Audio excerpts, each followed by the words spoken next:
Derecho constitucional es una materia anual que tiene un régimen de 2 parciales y recuperatorio. El primer parcial es antes de las vacaciones de invierno, sobre fines del mes de junio, y el recuperatorio es en el mes de noviembre, que puede ser de uno o de los 2 parciales. El segundo parcial es sobre el mes de octubre. Nosotros tenemos en la plataforma, si bien todavía ustedes por ahí no lo pueden visualizar, tenemos subido todo el material bibliográfico y de trabajos, con lo cual les va a facilitar el tema de la búsqueda de los autores. Básicamente trabajamos con Vidar Campos, el derecho constitucional de Vidar Campos, que creo que lo que está subido es el manual. Y después, en algún tema específico, a veces trabajos nuestros, que esos los iremos subiendo a medida que vayamos avanzando en la materia. Piensen que el derecho... Profe, Sí. molesta un segundo. ¿Usted cree conveniente que divida la materia como en derecho político en sus clases y la del otro profesor? Siempre es mejor eso. Sí, para la organización de ustedes, sí. Okay. En este caso no hay una parte teórica y una parte de historia como en derecho político, pero para que ustedes se organicen de lo que han visto con cada docente, porque después a la hora del parcial cada docente toma lo que ha dado y a su vez corrige sobre lo que ha tomado. Entonces es importante que ustedes tengan divididos y más claro lo que da cada uno. Sí, perfectamente. Muchas gracias. No, de nada. Les decía que el derecho constitucional es la base de todo el derecho. Es la norma fundamental sobre la cual se asienta todo el resto del ordenamiento jurídico. Por eso que habrán escuchado de la Constitución, que la Constitución es la ley suprema, es la superley, es la Carta Magna, porque es la norma fundamental de cualquier Estado. Después, por debajo de ella, aparece todo el resto normativo. Los códigos que ustedes van a estudiar después, el Código Penal, el Código Civil y Comercial, el Código de Minería, el Derecho Administrativo, todo eso forma parte de todo el espectro normativo del Estado. Pero la base de todo es la Constitución Nacional del Estado. Constitución Nacional porque al ser Estado federal, vamos a tener también constituciones de cada una de las provincias. Pero la ley suprema es la Constitución Nacional. Antes de hablar de Constitución, vamos a hablar un poquito de Estado, vamos a hablar un poquito de nación, vamos a hablar de los elementos del Estado para llegar finalmente al concepto de Constitución. En realidad, antes del plan que ustedes están cursando, teníamos Constitucional 1 y Constitucional 2. Hoy con el nuevo plan tenemos Constitucional, sin número, y Derechos Humanos, con lo cual en este primer año de Constitucional vamos a ver sobre todo la estructura del poder. Vamos a ver la organización de los 3 poderes del Estado, los poderes provinciales, municipales, la estructura del poder. Y en el segundo año, en Derechos Humanos, vamos a ver todo lo relativo a los derechos y garantías individuales, sociales, etc.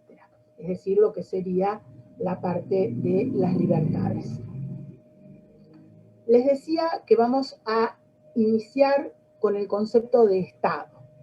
Hay una distinción muy importante que ustedes deben hacer, porque a veces hasta los libros de secundaria, inclusive, vienen con esa conceptualización que dice que el Estado es la nación jurídica y políticamente organizada. Ese concepto lo vamos a desterrar, porque una cosa es el Estado y otra cosa es la nación.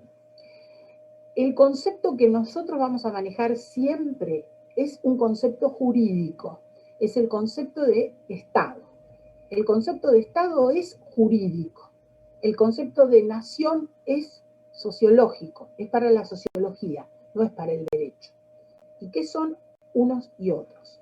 El concepto jurídico de Estado, que es el que vamos a manejar siempre en toda la carrera, es un concepto que se compone de 4 elementos. El primer elemento es el que llamamos elemento humano, nosotros, la población de ese Estado, los habitantes del Estado, la sociedad, elemento humano, poblacional. Es el primer elemento del Estado. El segundo elemento es el que denominamos elemento físico. Es dónde se asienta esa sociedad, dónde se asienta ese grupo humano, en un territorio. Entonces, el elemento físico es el territorio sobre el que está asentado ese Estado. El tercer elemento es el poder, que ya vamos a ver que el poder reside en el elemento humano, en el pueblo. El poder, el titular del poder es el pueblo. Y el cuarto elemento, en una democracia representativa o indirecta, es el elemento gobierno. Es decir, como el pueblo, que es el titular del poder, no se puede autogobernar, porque numéricamente eso sería imposible, entonces recurrimos a la ficción que es la democracia representativa o indirecta. Y ahí tenemos el gobierno, que son los detentadores del poder, nuestros representantes. A través del voto elegimos nuestros representantes. Estos 4 elementos configuran el concepto de Estado. Los repito, el elemento población es el elemento humano. Algunos autores han dicho que para que un Estado sea eficaz en sus políticas, el elemento humano debe ser homogéneo. Es decir, todos deben pertenecer a una misma nacionalidad. Esa era un poco la teoría hitleriana, ¿no? El Estado tenía que ser la raza aria. Nosotros no sostenemos la homogeneidad del elemento humano, al contrario, un Estado debe propender a la heterogeneidad, es decir, a que haya un elemento humano habitacional que pertenezca a los más distintos grupos humanos, porque lo que debe imperar en un Estado es el principio de tolerancia, de aceptación de las diferencias. Si no, es muy fácil. Analicen, por ejemplo, el caso de Israel y de Palestina. Quizá uno de los grandes problemas que tienen esa guerra, ese estado de guerra permanente, es precisamente porque el Estado de Israel no acepta una población heterogénea en su territorio. Porque cuando se funda el Estado de Israel, se pensó que solamente iba a estar formado por sus nacionales. Y eso no debe ser un Estado. Un Estado debe estar formado por distintos grupos, que sea heterogéneo y que entre los grupos haya tolerancia. El Estado tiene que ser superador de los conflictos, no puede propender a un solo grupo humano. Entonces, en este elemento humano, nosotros pensamos que lo ideal es, por supuesto, una mayoría de nacionales, pero también la convivencia con grupos minoritarios, la heterogeneidad. El segundo elemento, dijimos, el elemento físico, el elemento territorio. Ese grupo humano está asentado en un territorio. Y acá viene la gran diferencia con el concepto de nación. ¿Por qué les dije que la nación es un concepto sociológico y no jurídico? No nos interesa el concepto de nación. ¿Saben por qué nos interesa? Porque la nación es un grupo humano que no necesita estar asentado en un territorio. Desde el momento en que ese grupo humano tiene un territorio propio, ya se convierte en Estado. ¿Saben cuál es el único grupo humano que sigue siendo nación en el mundo, que hoy es el día de ellos, el día de los gitanos. Perdón, el grupo de los gitanos, hoy es el día de los gitanos, el día de gitanos. Los gitanos son el único grupo que son nación, pero no son Estado, porque precisamente son nómades, no tienen un asentamiento territorial, no tienen una forma de organización jurídico-política. Los judíos, hasta que constituyeron el Estado de Israel, en 1942, eran nación. Cuando se asentaron en ese territorio, se convirtieron en el Estado de Israel. Por eso que ellos tratan de unir la nación con el Estado, y eso es lo que no está bien. La nación es un concepto sociológico, es un grupo humano que tiene características en común, que puede ser el idioma, la etnia, la raza, las costumbres, la idiosincrasia. Nosotros distinguimos claramente cuando vemos a los gitanos. ¿Por qué? Porque tienen un lenguaje común, una forma de vestirse común, costumbres que los identifican, un idioma también. De modo tal que ese concepto de nación es un concepto para la sociología. Les interesa analizar a la sociología, cómo se comporta un grupo humano con características homogéneas.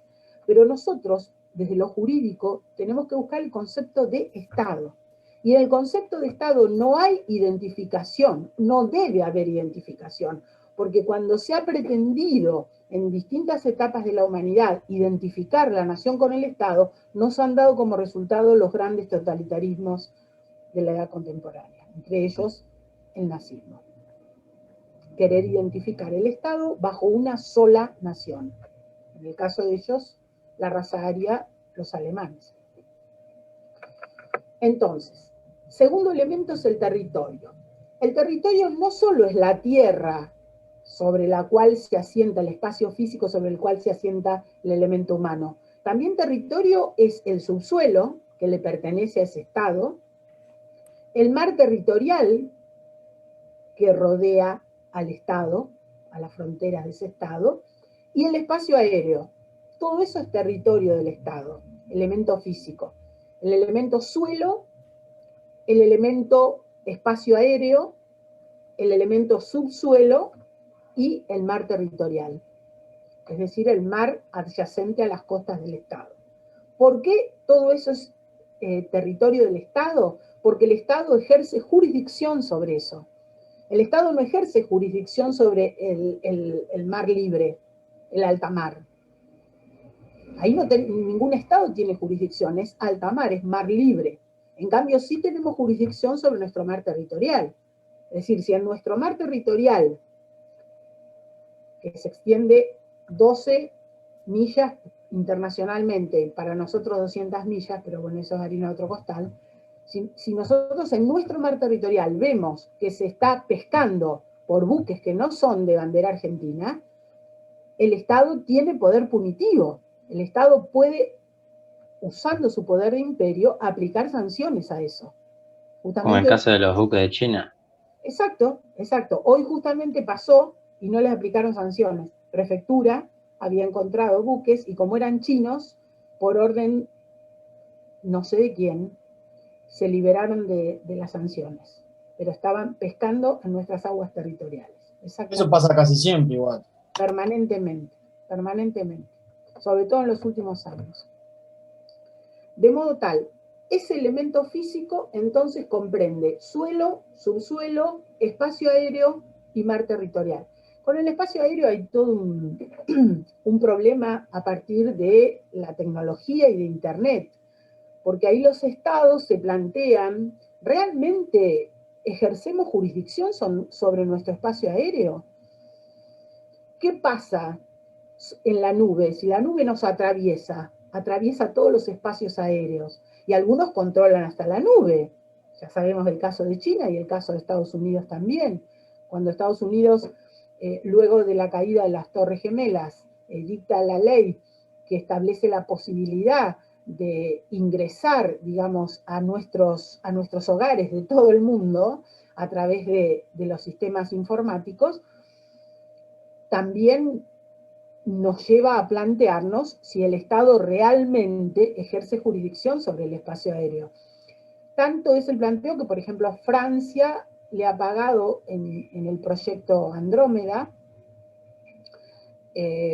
ha puesto mucho dinero en ese proyecto Andrómeda para tratar de proteger la privacidad de sus ciudadanos franceses frente a esta ley tan invasiva de Estados Unidos que a través de Internet logra, y de las redes sociales, logra entrar a cada uno de nuestros hogares. Entonces es un tema para plantearlo. Hoy ejerce jurisdicción en los estados sobre sus espacios aéreos. Bien, tercer elemento, el poder. El poder es unívoco. ¿Qué quiere decir esto? El poder es único. ¿Y en quién reside? En el pueblo. Ese principio ya lo vamos a estudiar en político cuando lleguemos a Santo Tomás de Aquino. Santo Tomás de Aquino es uno de los primeros que nos dice el poder deriva del creador y el creador lo deposita en la comunidad. Eso se llama teoría de la colación mediata del poder. Como ese poder es único y reside en todos nosotros, en el pueblo, si nosotros viviéramos en la Grecia antigua, que ya les hablé, en Atenas, ejerceríamos el poder todos. Sería la democracia directa. Como somos 7.000 millones en el mundo, la democracia directa ya no es posible. Entonces aparece lo que se llama la democracia indirecta o representativa. Y este es el cuarto elemento del Estado, el gobierno.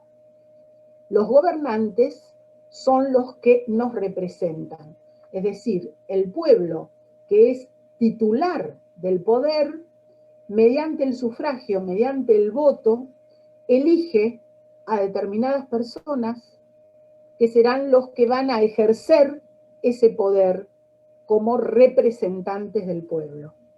Y esos son los gobernantes, que como ustedes saben, son tres... Profe. Sí. Perdón, se me ha ido el wifi. ¿Dijiste algo importante? ¿Desde cuándo? Algo que debería anotar. Bueno, estoy desarrollando los elementos del Estado. Si los escuchaste hoy... Sí, eso sí, ya, sí. Me parece un ratito.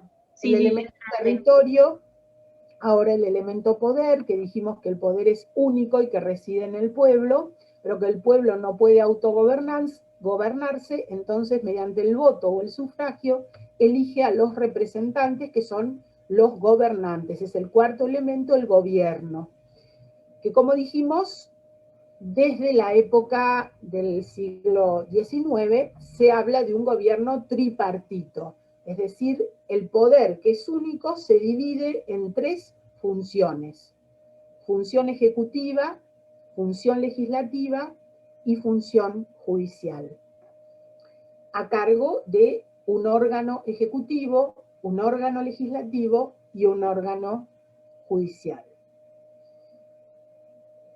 Ahí es importante hablar del gobierno como función tripartita del poder.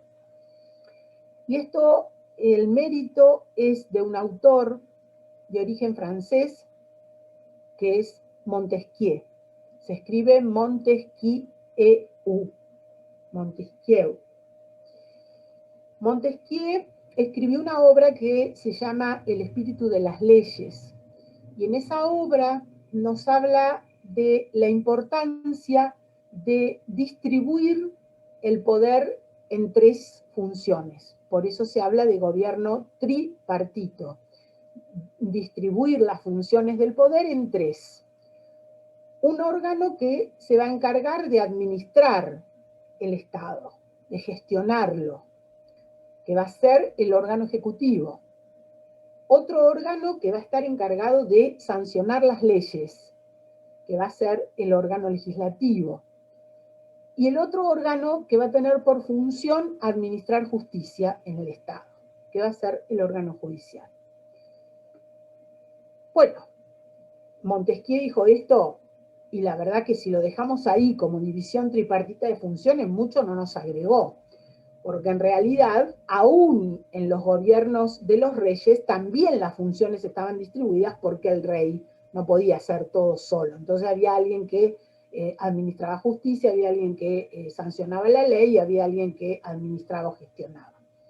¿Cuál es el verdadero mérito de Montesquieu? La segunda parte de esto del gobierno tripartito es lo que llamamos el sistema de frenos y contrapesos.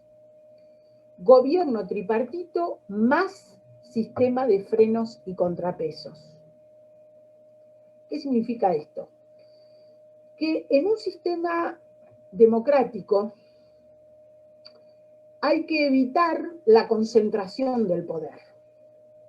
De modo tal que al dividir las funciones, esos tres órganos que van a ejercer funciones tienen que estar en un equilibrio, en un pie de igualdad.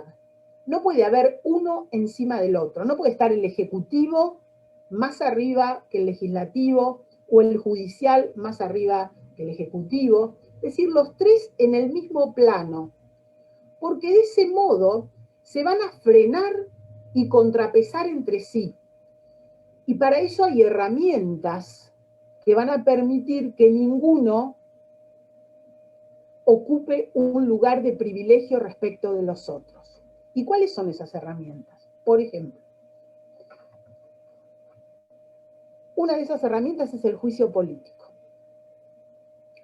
Supongamos que el Poder Ejecutivo está cumpliendo mal sus funciones, hay un mal desempeño, o supongamos peor, que hay delito en las funciones.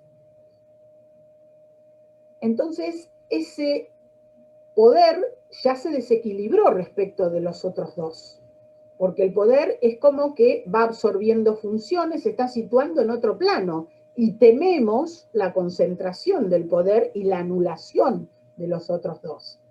Entonces, ¿qué herramienta tienen los otros poderes para frenar esa situación que se está dando en el Ejecutivo? Una es el juicio político. Quiere decir que el Congreso Legislativo puede iniciarle juicio político al presidente y destituirlo cuando éste estaba abusando de sus funciones o ejerciendo funciones que iban hacia la concentración del poder. De modo tal que el juicio político es una herramienta que tienen los otros, en este caso el Poder Legislativo, para frenar los abusos del Ejecutivo y restablecer el equilibrio de los poderes. ¿Qué otra herramienta para este sistema que nos dice Montesquieu de frenos y contrapesos? Otra herramienta es el veto que puede hacer el presidente a una ley del Congreso. Supóngase que el Congreso está dictando leyes totalmente dañinas para la sociedad, contrarias a la Constitución Nacional. ¿Cómo se puede frenar esa actividad? Y bueno, una herramienta la tiene el presidente de la Nación, puede vetar esas leyes. Es decir, si aplica un veto total, la ley no entra en vigencia. Si aplica un veto parcial, tendrá que modificarla el Congreso para sacar una ley como corresponde. Es decir, el veto es otra herramienta para restablecer el equilibrio entre los poderes.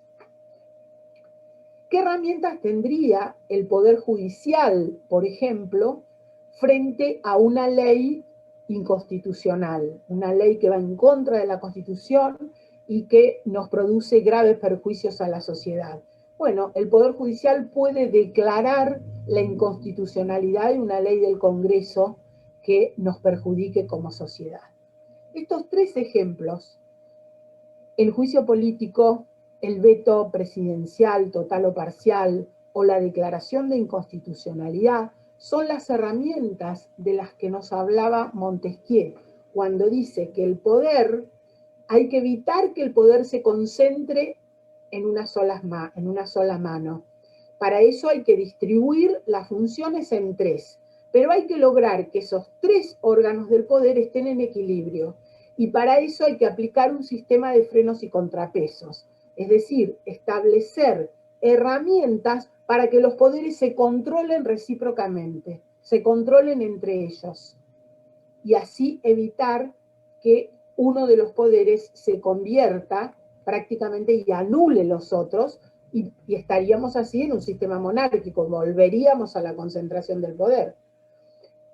ha ocurrido en las democracias. Hemos tenido el caso de Perú, por ejemplo, cuando Fujimori, ¿qué hace? Presidente, Poder Ejecutivo, tenía los 3 poderes del Estado, primero anula al Congreso, cierra el Congreso, directamente lo cierra, lo anula, y después termina destituyendo a los jueces.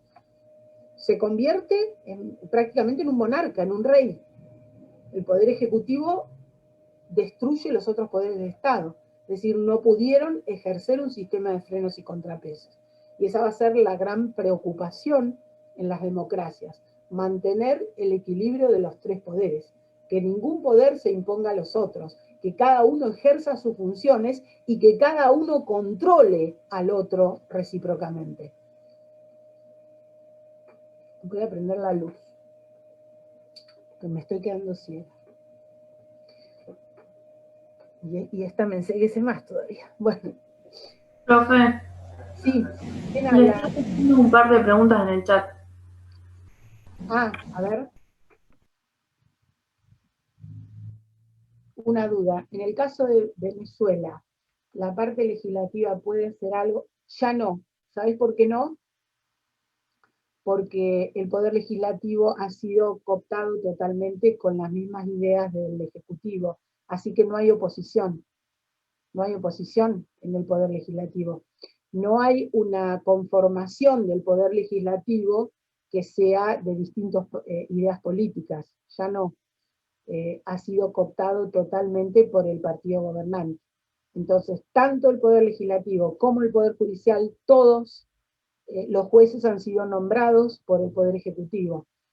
De modo que nadie, ninguno, está para poder hacer valer el sistema de frenos y contrapesos. Por eso que se ha convertido en una especie de monarquía, en concentración del poder.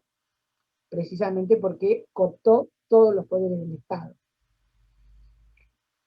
Es terrible, es terrible. Pero bueno, eso muestra que las democracias son débiles y que tienen que estar muy alertas cuando empezamos a ver esos abusos y esos vicios, sobre todo en un sistema como el americano que es de presidencialismo. Es decir, donde ya vemos una figura, la del presidente, que tiene ya un estatus casi más importante que los otros 2 poderes del Estado en la forma del presidencialismo, tenemos que mirar con mucha rigurosidad los signos que nos vayan demostrando que ese presidente puede ir abarcando funciones. Uno de esos temas es ver qué pasa, por ejemplo, con los decretos de necesidad de urgencia. Los decretos de necesidad de urgencia en nuestro país ya han quedado constitucionalizados desde la reforma del 94, pero son una herramienta de doble filo, porque son facultades que constitucionalmente debe ejercer el Congreso. ¿Por qué las debe ejercer el Congreso? Porque implican debate, porque necesitan de la oposición, porque necesitan de todas las ideas políticas para sacar una ley. Y justamente dárselas como herramientas a una sola persona, es decir, al presidente, que pueda legislar en materias que son propias de debate por parte de los parlamentos, son materia muy, muy delicada y que hay que mirarla detenidamente porque esos pueden ser los signos que degeneren luego en la concentración del poder. Porque si empezamos a vaciar de facultades o de atribuciones al órgano legislativo, es decir, ya no las dicta el Congreso, solamente lo dispone una persona, lo que una persona quiere, o sea, toda una sociedad estamos a merced de lo que uno solo quiere. Cuando la Constitución ha dicho, no, las leyes las tienen que debatir muchas personas que representen las ideologías de la mayor parte de la sociedad. Eso es el Congreso, eso es la composición partidaria en el Congreso. Si las normas de un Estado las va a dictar una sola persona, ¿qué diferencia tenemos con una monarquía, con un tirano, con un déspota? Ninguna.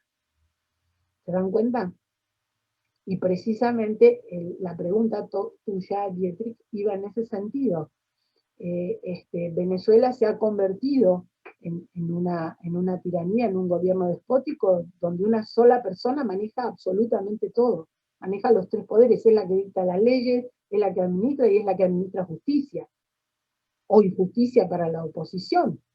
Los pocos líderes de la oposición están presos, ni siquiera pueden funcionar ni minoritariamente en un congreso. Y tenemos que tener mucho cuidado, porque nuestras democracias son endebles en ese sentido, y tienen una gran preeminencia del Poder Ejecutivo. Entonces hay que vigilar permanentemente qué es lo que está pasando con el Ejecutivo. Ya tenemos suficientes ejemplos en el mundo y en nuestro propio país de lo que puede llegar a ocurrir. Así que siempre hay que defender la posibilidad de que actúen las distintas fuerzas políticas. Los partidos políticos tienen que fortalecerse, son el instrumento, son el canal que nos representan como sociedad. Cuanto más ideas políticas existan, cuanto más ideas lleguen al Congreso, más protegidos vamos a estar como ciudadanos. Todo lo que sea unificar bajo una sola idea conduce a un totalitarismo.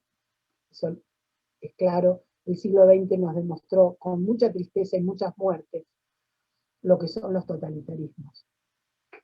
De derecha o de izquierda, da igual. Bien. Ya tenemos entonces los 4 elementos del Estado.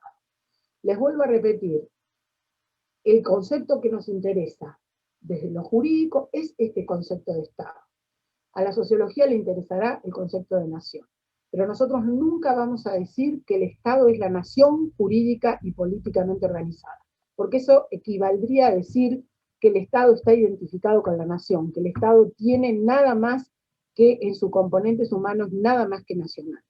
Nosotros tenemos estos 4 elementos del Estado y en el elemento población pugnamos porque haya heterogeneidad de grupos sociales y que esos grupos permanezcan en un ambiente de tolerancia y de aceptación a las diferencias y a las minorías. Bueno, tenemos el concepto de Estado. Este concepto de Estado, ¿saben quién lo pergeña? Después lo vamos a ver en Político también. Maquiavelo, el primero que habla de la palabra Stato. Estado, porque era italiano, Estado es Maquiavelo, es decir, en la Edad Moderna, en el siglo XV, es cuando aparece por primera vez el concepto de Estado. Recuerden que ya vimos en Político que en Grecia aparece el concepto de ciudad-estado, pero es lo que se le denomina a cada ciudad. Nosotros ahora, en la Edad Moderna, ya tenemos el concepto de Estado vinculado a un país, como un conjunto de ciudades.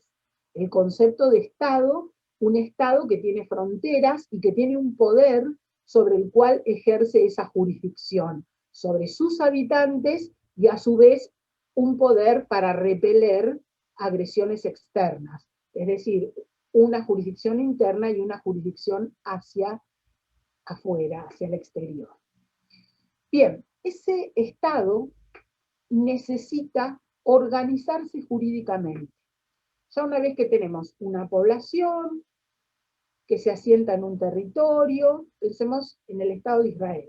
Eran una nación, no tenían territorio, bueno, en la década del 40 encuentran un territorio, se asientan. Ya tenemos elemento humano, elemento físico, poder, porque ese pueblo es el titular del poder, y organizan su gobierno. Muy bien. Pero necesitan una norma jurídica fundamental para organizar jurídicamente ese nuevo Estado. Y esa va a ser la Constitución del Estado. Cuidado con este concepto. Todos los estados del mundo tienen constitución. Repito, todas las sociedades del mundo tienen constitución. ¿En qué sentido estamos hablando acá de la palabra constitución? Estamos hablando en el sentido real o material. ¿Por qué? Porque constitución es la forma de ser. Es lo mismo que en lo individual. Yo estoy constituido así. tengo ojos verdes, soy rubia, bueno, la forma que estoy constituida. El Estado también. Todos los estados tienen una forma de ser. Por eso todos los estados tienen constitución real o material. Por ejemplo, España es una monarquía parlamentaria. Alemania es una república parlamentaria. Estados Unidos es una democracia presidencialista. Nosotros somos una democracia con forma de Estado federal presidencialista. Es nuestra forma de ser, nuestra forma de estar constituidos. Constitución real, lo que somos. Ahora bien, no todos los estados tienen constitución formal, es decir, el librito, no todos los estados tienen una constitución codificada o escrita, que es la llamada constitución formal. La constitución formal, codificada o escrita, por ejemplo, Gran Bretaña no tiene constitución formal. No tiene una constitución codificada. Si ustedes van a Inglaterra y dicen, quiero comprarme la constitución como esta, no existe. ¿Por qué? Porque ellos tienen un sistema que se denomina constitución dispersa. Quiere decir, no hay un libro codificado que sea la máxima norma de ese estado. Para conocer cómo está constituido Gran Bretaña, tenemos que empezar a leer todas las normas que desde el año 1215, que es la Carta Magna del rey Juan Sin Tierra de Inglaterra, 1215, hasta la actualidad, han ido sancionando, pero no tienen un único cuerpo legal. Repito estos dos conceptos porque son fundamentales.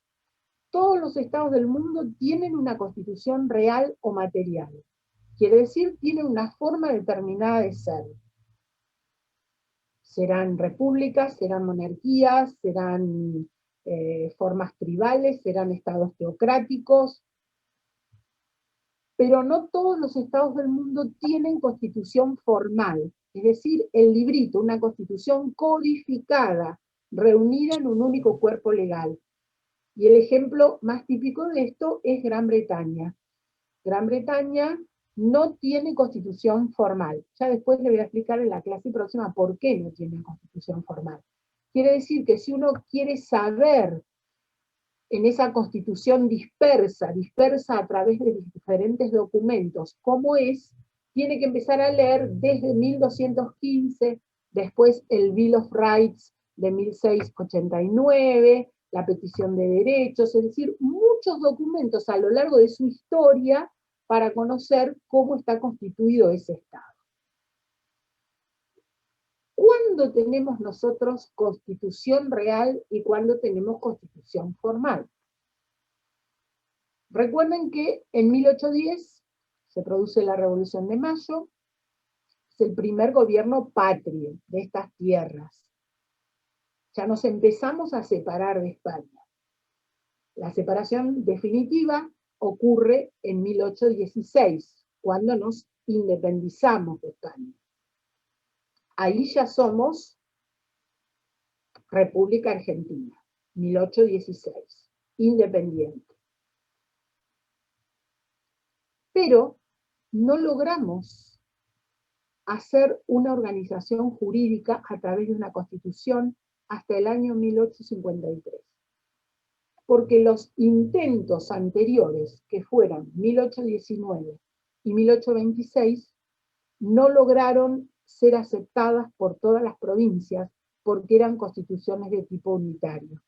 De modo que recién nuestro país tiene constitución formal, es decir, el librito codificado, escrito, en 1853. Y es un proceso abierto, porque no se cierra en 1853. ¿Por qué? Porque cuando van a firmar la Constitución del Estado de la República Argentina, falta una provincia que estaba separada, que era Buenos Aires. Hasta que Buenos Aires no se une al resto de las provincias, el proceso de constitución formal no se consolida. De modo que nosotros, cuando hablamos de constitución formal en nuestro país, tenemos que decir que es la constitución sancionada en 1853 y terminada de concluir ese proceso en 1860, que es cuando Buenos Aires finalmente se une al resto de las provincias. Entonces, el proceso constitucional formal es un proceso que arranca de 1853 y se consolida en 1860. ¿Quedó claro? ¿Hasta ahí? ¿Me entendieron? Bueno, ahí entonces marcamos dos diferencias, lo que es la constitución real, que todos los estados tienen, porque tienen todos una forma de ser, y la constitución formal, la constitución escrita, reunida en un único cuerpo legal, que esa, en nuestro caso, es la Constitución Ejercicio de Poder Constituyente, originario 1853-60. En la próxima clase vamos a hablar de esto, poder constituyente originario, poder constituyente derivado y distintos tipos de constituciones. Vamos a ir subiendo algunos trabajitos para que les vaya facilitando el tema de la comprensión y vayan leyendo estos temas de Vidar Campos. Concepto de constitución, concepto de Estado, clasificación de constituciones, y vamos a ver ya la próxima para empezar con poder constituyente. Bueno, muchas gracias.